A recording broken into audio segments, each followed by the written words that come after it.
کر کے دے دیں، یہ بھی ہو سکتا ہے۔ اور یہ بھی ہو سکتا ہے کہ آپ اس کا جواب اس طرح دیں کہ رات کے اندھیرے میں اپنی بیٹیوں سے بھی کہہ رہا ہوں، بہنوں سے بھی کہہ رہا ہوں، بھائیوں اور نوجوانوں سے بھی کہہ رہا ہوں، اس طرح بھی آپ موجودہ حالات کے جواب دے سکتے ہیں کہ رات کے اندھیرے میں آپ چپ چاپ جانماز بچھائیں، جانماز نہ ہو تو پھٹے ہوئے بورے کو بچھائیں، اور اس کے بعد اللہ کے سامنے توبہ کی نیت سے سجدہ کریں اور درود شریف کی تسبیح پڑھیں، اللہ کے رسول، اہل بیت اطہار، صحابہ کرام، امہات المومنین، ان کو یاد کریں اور ان سے کہیں ہم آپ سے معافی مانگتے ہیں، شاید ہماری وجہ سے آپ بدنام ہو رہے ہیں، آج سے ہم آپ کو بے آبرو نہیں ہونے دیں۔ اور یہ بھی عجیب قدرت کا اعجاز ہے کہ ایک صرف رسول اللہ کا نام نہیں لیا گیا، اہل بیت اطہار میں سے، خانواد نبوت میں سے ایک پاک دامن خاتون کا بھی نام لیا گیا۔ ہمارے مولانا نے ابھی ازواج مطہرات کا اس عظمت و احترام کے ساتھ تذکرہ کیا، اس نے میرے ذہن کو اس طرف متوجہ کیا، یہاں جو بہنیں اور بیٹیاں بیٹھی ہیں میں ان سے بھی خاص طور پر کہہ رہا ہوں، یہ وقت ہے کہ ام المومنین سیدہ عائشہ کی پاک دامن زندگی اور انسانیت پر ان کے احسانات، علم کے پھیلانے کے سلسلے میں ان کی خدمات، ان کی وفاداریاں، ان کی جرت، ان کی بہادری، ان کی عفت و پاک دامنی، ہماری ایک ایک بیٹی اپنا آئیڈیل بنا لے سیدہ عائشہ صدیقہ رضی اللہ تعالی عنہا کو، سیدہ فاطمہ زہرا بطول رضی اللہ عنہا کو۔ یہ موقع ہے، آپ یہ رخ بھی دے سکتے ہیں موجودہ حالات کا، کوئی قانون آپ کو اس رخ کے دینے سے نہیں روک سکتا، یہ موقع ہے۔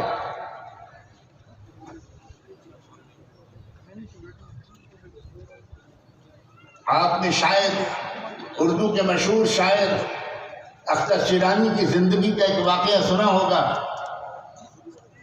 اختر شیرانی بڑے زبردست شاعر تھے، اور شاعر حضرات سے معذرت کے ساتھ کہتا ہوں کہ بہت سے شاعروں کی طرح شراب و کباب کے عادی ہو گئے تھے۔ ایک دن شراب کے نشے میں چور بیٹھے ہوئے تھے، زبان لڑکھڑا رہی تھی، ہوش جا چکا تھا، اور سنا ہے کہ جب کسی کے دماغ پر نشہ طاری ہوتا ہے، کوئی نشے میں مخمور ہو جاتا ہے تو اپنے کو اپنی دنیا کا سب سے بڑا آدمی سمجھنے لگتا ہے۔ اسی کیفیت میں تھے کہ ان کے کسی منچلے اور شوق شاگرد نے، اسٹوڈنٹ نے ان سے تفریح لینی شروع کی اور مختلف لوگوں کے بارے میں سوالات کرنے شروع کیے۔ کہا استاد جی جوش کے بارے میں کیا خیال ہے، استاد جی فلاں کے بارے میں کیا خیال ہے۔ اردو ادب کے عظیم اساتین کے نام لے کر، شعر و ادب کے عظیم اماموں کے نام لے کر جو اس دور میں تھے، پوچھنا شروع کیا اختر شیرانی سے۔ اختر شیرانی ہر ایک کو کنڈم کرتے چلے گئے۔ ارسطو اور سقراط کے بارے میں پوچھا، ان کے بڑی عجیب و غریب تبصر آمیز انداز سے جواب دیا اختر شیرانی نے۔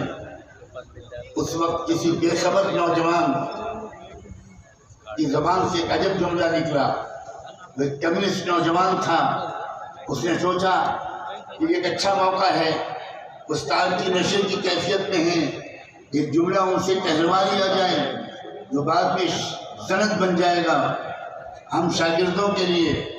اس نے کہا اور حضور استاد حضور پیغمبر محمد کے بارے میں کیا خیال ہے؟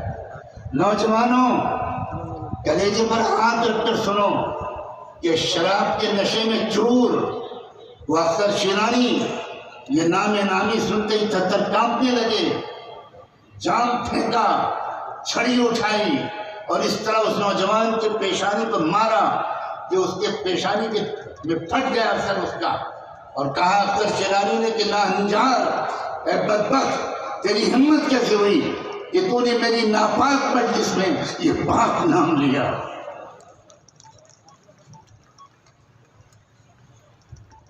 اس کے بعد اٹھے، نکل گئے مسجد چھوڑ کر اور کمرہ بند کر لیا، غسل کیا، کپڑے بدلے، جانماز بچھائی اور کہا اللہ آج میری وجہ سے آپ کے حبیب، آپ کے محبوب، وجہ تخلیق کائنات سید البشر کا نام بدنام ہوا ہے۔ مجھ سے بڑھ کر روئے زمین پر کوئی گنہگار نہیں ہے، بار الہ مجھے معاف کر دے، آج سے میں وعدہ کرتا ہوں کبھی شراب کو منہ نہیں لگاؤں گا۔ اور سوانح نگار، اکثر شیرازی کے سوانح نگاروں نے لکھا ہے کہ اس کے بعد سے مرتے دم تک شراب کو ہاتھ نہیں لگایا اور ایک اچھے مومن بن کر دنیا سے رخصت ہوئے۔ یہ بھی ایک طریقہ ہے، ان چیلنجز کو قبول کرنے کا یہ بھی ایک طریقہ ہے۔ یہ جلسہ خالی سیاسی جلسہ ہرگز نہیں ہے، یہ جلسہ ایک اصلاحی جلسہ ہے، یہ جلسہ ایک تعلیمی جلسہ ہے، یہ جلسہ ایک تربیتی جلسہ ہے، یہ جلسہ ایک ایجوکیشن کی روح لیے ہوئے ہے۔ اور میں آپ کے اس جذبے کو، اس ادب کو، اس سلیقے کو، اس وقار کو اور عشق رسول کی اس آگ کو جو آپ کے سینے میں بھڑکی ہوئی ہے، میں اس کو سلام کرتا ہوں۔ ایک طریقہ یہ ہے اس گستاخی اور بدبخت اور بدزبان لوگوں کی اس حرکت کا جواب دینے کا، وہ یہ کہ تھینک یو نکل شرما، اینڈ تھینک یو، تم نے ہمیں جگا دیا، تم نے ہمارے ٹوٹے ہوئے رشتے کو جوڑ دیا۔ اب ہم صحابہ اور اہل بیت اور امہات المومنین اور محمد رسول اللہ کے قدموں کے نشانوں پر سروں کے بل چلیں گے۔ اب ہم غریبوں کا خیال کریں گے، اپنی شادیوں میں پیسہ خرچ نہیں کریں گے، ہم غریب بیٹیوں کی شادیوں میں پیسہ خرچ کریں گے، ہم اچھی تعلیم کے جنانے پر پیسہ خرچ کریں گے، ہم ان تمام حرکتوں سے باز آئیں گے۔ میں لوگوں میں معذرت کے ساتھ کہتا ہوں، حکومت کو اور سیاسی پارٹیوں کو برا بھلا کہہ دینا یہ کوئی مشکل کام نہیں ہے، لیکن اپنے سماج کی خرابیوں کو برسرعام محبت کے ساتھ ٹوکنا، اس کا رواج ختم ہو گیا۔ ابھی 2-2.5 مہینے پہلے کی بات ہے، حیدرآباد شہر کے ایک مسلمان جن کو اللہ نے مال سے نوازا، انہوں نے اپنی بیٹی کی شادی میں 16 کروڑ روپیہ خرچ کیا۔ آپ نے سنا کتنا خرچ کیا؟ جواب دیجیے۔ 16 کروڑ روپیہ۔ اور پھر کیا ہوا؟ انہی شیخ صاحب نے اپنی فیکٹری کے اندر ایک چھوٹی سی مسجد بنائی تھی، اس مسجد کے امام صاحب کی بیوی کی طبیعت خراب ہوئی، وہ امام صاحب اپنے شیخ صاحب سے ہفتے 10 دن کی چھٹی لے کر اپنی بیوی کی دیکھ بھال کے لیے گاؤں گئے۔ بیوی کی طبیعت زیادہ خراب تھی، ان کو آنے میں 2-4 دن دیر ہو گئی۔ وہ 2-4 دن دیر کے بعد جب امام واپس آئے تو انہی شیخ صاحب نے، جنہوں نے اپنی بیٹی کی شادی پر 16 کروڑ روپیہ خرچ کیا تھا، انہی صاحب نے امام صاحب کی تنخواہ میں سے 4000 روپے کاٹ لیے۔ یہ اسلام ہے؟ ایسے انسان کو مسلمان کہنا کیا ممکن ہے؟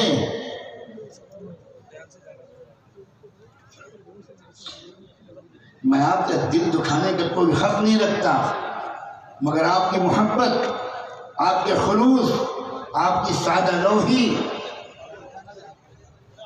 اس کی وجہ سے میں جرأت کرتا ہوں اور اپنا آپ کا حق سمجھتا ہوں اور اپنا فرض سمجھتا ہوں کہ ہم اپنے بھی گریبان میں جھانک کر دیکھنے کی عادت کریں۔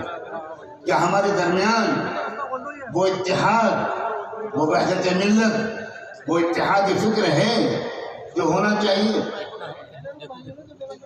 کیا یہ حقیقت، یہ تلخ حقیقت صحیح نہیں ہے کہ اگر کچھ احمق بیوقوف اور ظالم لوگوں نے زمین تنگ نہ کی ہوتی تو آج کربلا کا میدان بھی تنگ نہ ہوتا، ہم اور آپ یہاں نہ ہوتے؟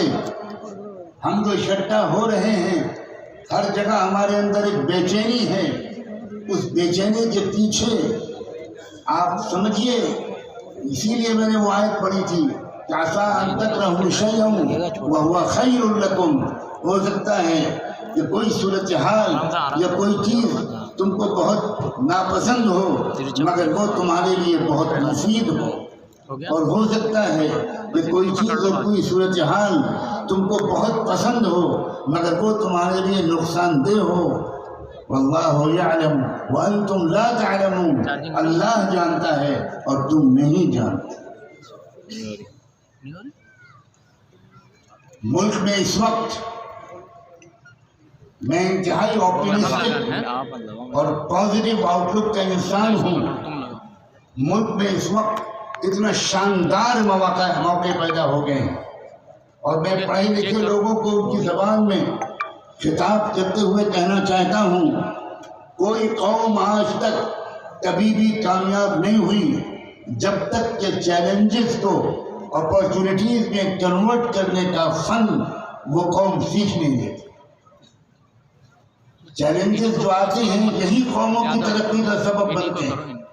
نارمل حالات یہ قوموں کو سنا دیتے ہیں، چیلنجز جب آتے ہیں اگر صحیح قیادت مل جائے، اگر صحیح لیڈرشپ مل جائے اور قوم اس صحیح لیڈرشپ کی قدر کر لے، قوم اگر اس پازیٹیو رہنمائی کی قدر کر لے تو پھر یقین رکھیے وہی چیلنجز اس قوم کی ترقی کا سبب بنتے ہیں۔ جاپان کی ترقی، آپ جنرل نالج کے اگر اسٹوڈنٹ رہے ہیں تو پڑھیے وہ جاپان جو نیوکلیئر حملے سے پہلے تھا اور وہ جاپان جو نیوکلیئر حملے کے بعد ہوا۔ جاپان کی ساری ترقی ٹیکنالوجی میں، انڈسٹری میں جو زبردست ترقی ہوئی ہے وہ نیوکلیئر حملے میں برباد ہو جانے کے بعد ہوئی ہے، جب جاپان کو کھنڈر بنا دیا گیا تھا۔ لیکن بات کیا تھی، جاپانی قوم جذباتی قوم نہیں ہے، جاپانی قوم ریئلسٹک قوم ہے، ایک سائنٹیفک اپروچ ہے اس کے اندر۔ چنانچہ جاپان میں اس وقت بادشاہ کو ایک موقع ملا قوم کو خطاب کرنے کا، ریڈیو اسٹیشن ٹوٹ گیا تھا نیوکلیئر اٹیک کے بعد، ٹوٹے پھوٹے تاروں کو جوڑ کر اس وقت جاپان کے بادشاہ نے اپنی قوم سے ریڈیو پر خطاب کیا، 7 منٹ کا خطاب تھا، اور اس بادشاہ نے اپنی قوم سے صرف اتنا کہا، آج ہم عہد کرتے ہیں۔ کیا آپ بھی دہرائیں گے یہ جملے؟ آج ہم عہد کرتے ہیں کہ ناقابل برداشت چیزوں کو برداشت کریں گے۔ یہ کہا جاپان کے بادشاہ نے، آج ہم عہد کرتے ہیں کہ آج ہم اپنی قومی ترقی کے لیے اپنی صلاحیتوں اور وسائل کو خرچ کریں گے۔ 2 لفظ بولے اس نے، human resources and financial resources, اپنے مال کو عیاشیوں پر نہیں قومی ترقی پر خرچ کریں گے، اپنی صلاحیتوں کو تماش بینی پر نہیں قومی ترقی میں لگائیں گے۔ چنانچہ قوم نے جو جواب دیا اپنے بادشاہ کی تقریر کا، وہ اس طرح جواب دیا کہ قوم نے کہا کہ اب تک ہم 12 گھنٹے کام کرتے تھے، اب ہم 16 گھنٹے کام کریں گے، اور 4 گھنٹے کی جو آمدنی ہوگی اس کو قومی خزانے میں جمع کریں گے تاکہ نیشن کو دوبارہ جلدی سے جلدی بلندیوں پر اور اپنے قدموں پر کھڑا کیا جا سکے۔ میں نہایت روشن امکانات دیکھ رہا ہوں اپنے ملک میں، بہت یقین کے ساتھ کہہ رہا ہوں، نہایت روشن امکانات ہیں۔ یہ مت سمجھیے کہ سارے ہی بھارت کے لوگ اتنے ہی خراب ہو گئے، ہرگز نہیں، بالکل نہیں۔ ہر سماج میں، ہر زبان کے بولنے والے لوگوں میں، ہر اسٹیٹ اور صوبے میں، ہر دھرم کے ماننے والوں میں، ہر سوشل یونٹ میں، ہر سماجی اکائی میں آج بھی اکثریت اور میجورٹی اچھے لوگوں کی ہے، لیکن وہ اچھے لوگ جڑ نہیں پا رہے۔ جے پور کے جواں ہمت اور جواں عمر ان ذمہ داران کو، جن حضرات نے اتنے بڑے جلسے کا ایک بیڑا اٹھایا، چند دنوں پہلے مجھ سے ان کی ملاقات ہوئی بامبے میں ایک میٹنگ کے دوران، اس وقت انہوں نے کچھ خیال پیش کیا، میں نے کچھ اپنی طرف سے تجویز پیش کی، اس لیے کہ میں راجستھان کے بارے میں، جے پور کے بارے میں، اس کی تاریخ کے مطالعے کی روشنی میں اور حالات یہاں کی جو مٹی ہے، یہاں جس طرح محبت ہے، یہاں جس طرح روحانیت ہے، اگر اس زمین میں روحانیت نہ ہوتی تو آقا انعامدار محمد مصطفیٰ صلی اللہ علیہ وآلہ وسلم نے سید الاولیاء حضرت خواجہ معین الدین چشتی نفر اللہ برکتہ کو اجمیر ہجرت کر کے وطن بنا کر پڑاؤ ڈال دینے کا حکم نہ دیا ہوتا۔ اس زمین میں روحانیت ہے، اس زمین میں سخاوت ہے، اس زمین کے اندر بہادری ہے، اس میں جذبات ہیں، اس میں محبت ہے، اور میں امید کرتا ہوں شاید آج کا یہ جلسہ بہت سے جلسوں کی طرح ایک وقتی جلسہ بن کر نہیں رہے گا، بلکہ ملک میں امن و انصاف کے قیام کی ایک منصوبہ بند جد و جہد کا نقطۂ آغاز بنے۔ کہیے انشاءاللہ۔ آپ کے ارادے مضبوط ہونے چاہیے۔ میں اپنی بہنوں اور بیٹیوں سے بھی کہنا چاہتا ہوں، قدم قدم پر آج پوری انسانی دنیا یہ نظارہ دیکھ رہی ہے کہ جہاں مردوں کے قدم ڈگمگانے لگتے ہیں وہاں ہماری بیٹیاں اور بہنیں بہادری کا ثبوت دیتی ہیں۔ شاباش ہے بیٹیوں، شاباش ہے کتنا پرسنٹ بہنوں۔ 3%؟ کیا حجاب کا مسئلہ، کیا ٹیبل طلاق کا مسئلہ، تم نے ثابت قدمی دکھائی، تم نے استقامت دکھائی، تم نے ہمت دکھائی، تم نے طے کیا کہ ہم شریعت محمدی کا دامن نہیں چھوڑیں گے۔ اسلامی تہذیب پاک تہذیب ہے، ایک انتہائی ترقی یافتہ تہذیب ہے، ایک نیچرل تہذیب ہے۔ اسلام صرف نماز روزے کرتے پجامے ٹوپی کا نام نہیں ہے، اسلام ایک تہذیب ہے، اسلام ایک سویلائزیشن ہے، اسلام انسانی ویلیوز کے مقدس مجموعے کا نام ہے۔ مجھے آج اسی جے پور کا ایک جلسے کی شرکت اور اس کے موقع کا تجربہ یاد آ رہا ہے، جب 6 دسمبر 1992 کو بابری مسجد شہید ہوئی تھی، اس کے تھوڑے ہی دنوں کے بعد جبکہ یہاں اس وقت کی جو گورنمنٹ تھی بی جے پی کی وہ ڈسمس کی گئی تھی، بھیرو سنگھ شیخاوت جی اس وقت یہاں چیف منسٹر ہوا کرتے تھے، اس وقت پورے ملک میں تناؤ کا ماحول تھا، نفرت کا ماحول تھا، خوف کا ماحول تھا۔ یہاں سے کچھ لوگ لکھنؤ آئے میرے پاس اور انہوں نے کہا کہ ہم ایک جلسے سیرت کرنا چاہتے ہیں، آپ کو بلانے کے لیے آئے ہیں۔ میں نے کہا کہ دیکھو، جس نبی رحمت کے تذکرے پر تم ایک جلسہ کرنا چاہتے ہو وہ مسلمانوں کے نبی نہیں تھے، وہ دنیا کی تمام قوموں کے لیے خدا کی طرف سے رحمت کا پیغام لے کر آئے تھے۔ اس لیے اگر تم اپنے جلسے میں صرف مسلمانوں کو بلاؤ گے تو میں معذرت چاہتا ہوں، تم سب کو بلاؤ، سب غیر مسلموں کو بلاؤ، مردوں اور خواتین کو بلاؤ۔ اگر لوگ نہیں آتے تو تمہاری ذمہ داری نہیں ہے، لیکن تمہاری طرف سے عام دعوت اور پکار ہونی چاہیے۔ وہ لوگ تھوڑے ہچکچائے اور ڈرے کہ اس وقت کے تناؤ کے ماحول میں یہ کیسے ممکن ہوگا، لیکن میرے اصرار پر اللہ نے ان کے دلوں میں ہمت ڈال دی اور انہوں نے وعدہ کیا، اور بالآخر میں شاید فروری کا مہینہ تھا جب میں جے پور آیا، اور مجھے یہ تو یاد نہیں رہا کہ وہ کون سا گراؤنڈ تھا، لیکن میں جب جلسے گاہ میں آیا تو میں یہ دیکھ کر حیران رہ گیا کہ تقریباً 2-3 ہزار نان مسلم بھائی اور بہنیں موجود ہیں اور بقیہ 7-8 ہزار یا 10 ہزار مسلمان تھے۔ اس موقع پر بھیرو سنگھ شیخاوت صاحب کو بھی ان لوگوں نے مہمان خصوصی کے طور پر بلایا تھا۔ کافی سیکیورٹی تھی، پولیس کی بہت بڑی نفری وہاں پر حفاظت کے لیے تعینات تھی۔ شیخاوت صاحب کی تقریر کو تقریر کے لیے بلایا گیا تو شیخاوت صاحب نے حضرت رسول پاک صلی اللہ علیہ وآلہ وسلم کی شان میں وہ اچھے کلمات کہے جو عام طور پر پڑھے لکھے شریف مزاج کے غیر مسلم کہا کرتے ہیں، لیکن لمبی تقریر کرنے کے بجائے 5-10 منٹ بولنے کے بعد انہوں نے کہا کہ میں کچھ اور کیا کہہ پاؤں گا، میں تو خود آپ سے سیکھنے آیا ہوں، سننے آیا ہوں، ہاں مجھے اجازت دیجیے، ایک پرشن، ایک سوال ہے جو میرے ذہن میں بہت دل سے گونج رہا ہے، اور وہ یہ مجھے وہ کرنے کی اجازت دیجیے، اس لیے کہ میں دیکھ رہا ہوں کہ منچ پر بہت بڑی تعداد میں علماء اور ودوان موجود ہیں، اور وہ سوال یہ ہے کہ میری سمجھ میں اب تک نہیں آیا کہ وہ قوم کیوں غریب ہے جس کے پاس زکوٰۃ جیسا سسٹم موجود ہے۔ انہوں نے کہا میں نے اسلام کے بارے میں جتنا پڑھا ہے، جتنا ادھین کیا ہے، اس کی وجہ سے مجھے یقین ہے کہ جس قوم کے پاس زکوٰۃ جیسا انسٹیٹیوشن ہو، زکوٰۃ جیسا سسٹم ہو، وہ کبھی غریب نہیں رہ سکتی۔ مجھے اس سوال کا جواب چاہیے۔ اس کے بعد کئی حضرات آئے، لیکن کسی نے معلوم نہیں کیوں اس سوال کا جواب نہیں دیا۔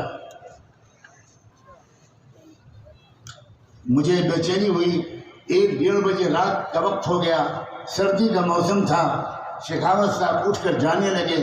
میں نے جلسے کے منتظمین سے کہا کہ ان سے درخواست کیجیے کہ یہ چند منٹ رک جائیں، اور ان فاضل مقرر کی تقریر کے بعد مجھے اس سوال کا جواب دینے کے لیے بلا لیجیے۔ ہو سکتا ہے کہ میں 1.5-2 منٹ میں اس سوال کا جواب دے دوں، اس کے بعد شیخاوت صاحب تشریف لے جائیں۔ چنانچہ ایسے ہی ہوا، مجھے بلایا گیا اور میں نے کہا کہ بہت سیدھا سا جواب ہے، وہ یہ کہ وہ لوگ جن کو زکوٰۃ دینی چاہیے، ان میں سے اکثریت آج زکوٰۃ نہیں دے رہی مسلمانوں کی، اور دوسری بات یہ کہ جس طرح زکوٰۃ دینا چاہیے اس طرح زکوٰۃ نہیں دیتے لوگ۔ جو سسٹم ہونا چاہیے، زکوٰۃ اس طرح نہیں دی جانی چاہیے کہ ایک انسان زندگی بھر زکوٰۃ ہی دیتا رہے۔ سیدنا عمر بن خطاب نے سرکاری فرمان جاری کیا تھا کہ اذا آتیتم فاغنوا، جب تم زکوٰۃ کسی کو دو تو اتنی دو کہ وہ خود اگلے سال زکوٰۃ دینے والا بن جائے۔ اپنے پیروں پر لوگوں کو کھڑا کرو، امپاورمنٹ کا مسئلہ ہے۔ یہ ہے وجہ مسلمانوں کی غربت کیا۔ تو جب میں نے یہ بات پوری کی تو تقریباً 1.5-2 منٹ 2.5 منٹ ہوئے ہوں گے، میں بات پوری کر کے پیچھے ہٹنے لگا۔ شیخاوت صاحب نے منتظمین سے کہا کہ اگر آپ نعمانی صاحب ہی کو پوری تقریر کرنے دیں تو میں ان کی پوری تقریر سن کر ہی جاؤں گا۔ اس کے بعد میں نے اپنا کلیجہ نکال کے رکھ دیا، کیا کہا میں جس وقت اس کو نہیں دہرا سکتا، وقت اجازت نہیں دیتا۔ میں نے اس میں یہ کہا کہ شیخاوت صاحب، جس محبت سے آپ نے یہ سوال کیا تھا، اسی محبت سے میں آپ سے ایک سوال کرتا ہوں، اگر آپ کو اس بات پر یقین ہے کہ زکوٰۃ بھارت کی غریبی کو دور کر سکتا ہے یہ سسٹم، تو پھر آپ اس سسٹم کو کیوں نہیں اپناتے؟ کیا رکاوٹ ہے؟ کیا یہ رکاوٹ ہے کہ زکوٰۃ ودیشی دھرم کا حصہ ہے؟ تو میں شیخاوت بھائی آپ سے پوچھنا چاہتا ہوں، یہ مائکرو فون بھی ودیشی ہے، یہ الیکٹرک بھی ودیشی ہے، ہر چیز ودیشی کو ہم قبول کر رہے ہیں، ہوائی جہاز بھی ودیشی ہے، ٹیلی فون بھی ودیشی ہے، ہم ہر چیز کو سویکار کر رہے ہیں، اور ہم ایک اچھے سسٹم کو جس سے دیش کی غریبی دور ہو سکتی ہے اس کو سویکار نہیں کرتے۔ اس کے آگے بڑھ کر میں نے اور بھی کچھ کہا۔ میں نے کہا کہ نماز، یہ نماز عربی زبان کا لفظ نہیں ہے، نماز فارسی زبان کا لفظ ہے، اور فارسی میں سنسکرت سے آیا ہے، اور سنسکرت میں نے برہمن دھرم گرنتھ پڑھے ہیں، ان دھرم گرنتھوں میں کئی جگہ پر یہ آیا ہے کہ نمہ اج کا حکم دیا گیا ہے، اس کے باقاعدہ احکام دیے گئے ہیں۔ نمہ اج کا مطلب اس پرمیشور کے سامنے نمن کرنا جس نے کسی سے جنم نہیں لیا، یہ ہے نمہ اج۔ وہ فارسی میں بن گیا نماز۔ جب اسلام کا انتم سنسکرن، آخری ایڈیشن انڈیا میں آیا تو میں سلام بھیجتا ہوں ان عظیم اہل بصیرت مسلمانوں کو کہ انہوں نے یہاں عربی کا لفظ صلاۃ رواج دینے کے بجائے نماز کے لفظ کو رواج دیا، تاکہ بھارت کے ہر کچے پکے گھر میں یہ سندیش جائے کہ یہ نماز کوئی ودیشی عمل نہیں ہے، سب سے پہلے بھارت کو ملا تھا۔ میرے عزیز بھائیوں اور بہنوں، بھارت سے اسلام کا رشتہ، بھارت سے ہمارا رشتہ صرف یہ نہیں ہے کہ یہ ہمارا عزیز وطن ہے، بھارت سے ہمارا رشتہ مذہبی بھی ہے، دھارمک بھی ہے۔ آدم علیہ السلام کو یہ ہمارا پختہ عقیدہ ہے کہ پہلے انسان اور پہلے پیغمبر آدم علیہ السلام کو جب جنت سے اتار کر زمین میں بسانے کا اللہ نے فیصلہ کیا تو اللہ نے آدم کو عرب میں نہیں بھیجا تھا، اللہ نے آدم کو بھارت میں بھیجا تھا۔ اس علاقے کا نام جموں سرادیپ ہے۔ میں اپنے غیر مسلم بھائیوں سے کہوں گا کہ آپ بھوشیہ پران پڑھ لیجئے، بھوشیہ پران میں وہ پوری تفصیل موجود ہے جس کے مطابق یہ بات ثابت ہوتی ہے کہ آدم علیہ السلام جموں سرادیپ میں آئے تھے۔ اور مسلم علماء سے کہوں گا کہ سورہ بقرہ کی وہ آیتیں جن میں آدم علیہ السلام کے زمین میں بھیجے جانے کا قرآن میں تذکرہ ہے، اس کی تفسیر ابن کثیر میں پڑھ لیجئے۔ ابن کثیر نے بے شمار سندوں کے ساتھ یہ بات ثابت کی ہے کہ آدم علیہ السلام سرزمین ہند میں اترے تھے۔ اس لیے ہمارا رشتہ اس ملک سے گہرا ہے، وطنی بھی ہے، مذہبی بھی ہے، اور اسی لیے ہم کو یہ فکر ہے کہ یہ اس ملک میں امن قائم ہو، اور امن قائم نہیں ہو سکتا جب تک کہ انصاف قائم ہو۔ جب تک انصاف نہیں ہوگا، ہر غریب کے ساتھ، ہر مزدور کے ساتھ، ہر کسان کے ساتھ، ہر مرد اور عورت کے ساتھ جب تک انصاف نہیں ہوگا دیش میں امن قائم نہیں ہو سکتا، اور امن قائم نہیں ہوگا تو دیش ترقی نہیں کر سکتا۔ کچھ پونجی پتی لوگ، کچھ ادیوگ پتی لوگ، کچھ کارپوریٹ ہاؤسز ترقی کر سکتے ہیں، لیکن دیش ترقی نہیں کر سکتا۔ ثبوت ہے اس بات کا کہ کورونا کے زمانے میں امبانی کی دولت 97% بڑھ گئی، اور کورونا کے زمانے میں بھارت 17 درجے نیچے چلا گیا اکنامک ڈیولپمنٹ کے لحاظ سے۔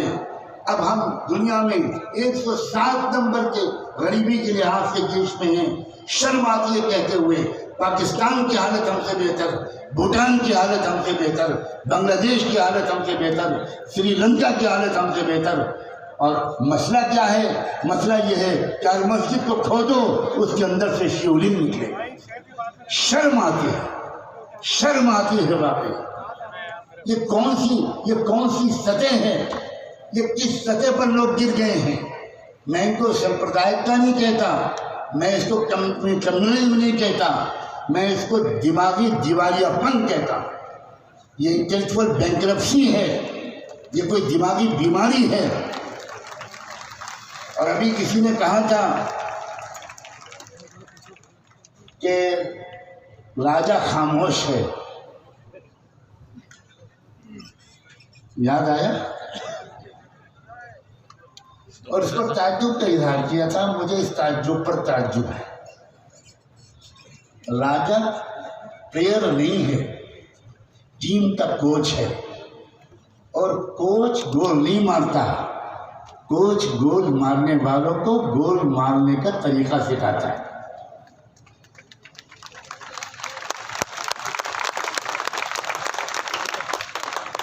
کوچ بہت میچور ہے،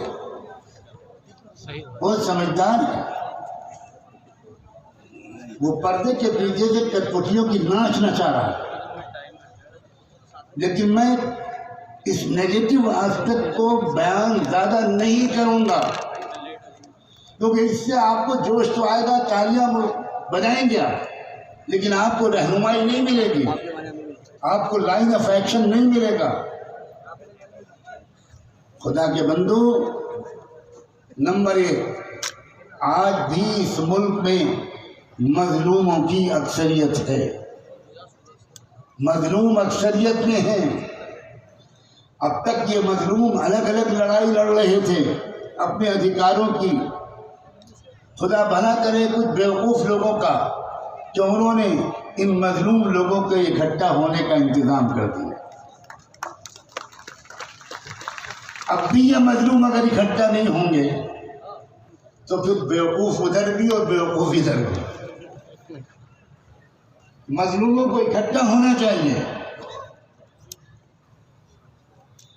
اور میں پھر مبارکباد دیتا ہوں کہ جلسے کے آرگنائزرز نے صرف مسلمانوں کو اس جلسے میں نہیں بلایا، صرف مسلمان اسپیکرز اور مقرروں کو نہیں بلایا، کاش کہ اور بھی زیادہ بڑی سنکھیا میں ہوتے، لیکن ایک مجبوری ٹائم کی بھی ہے۔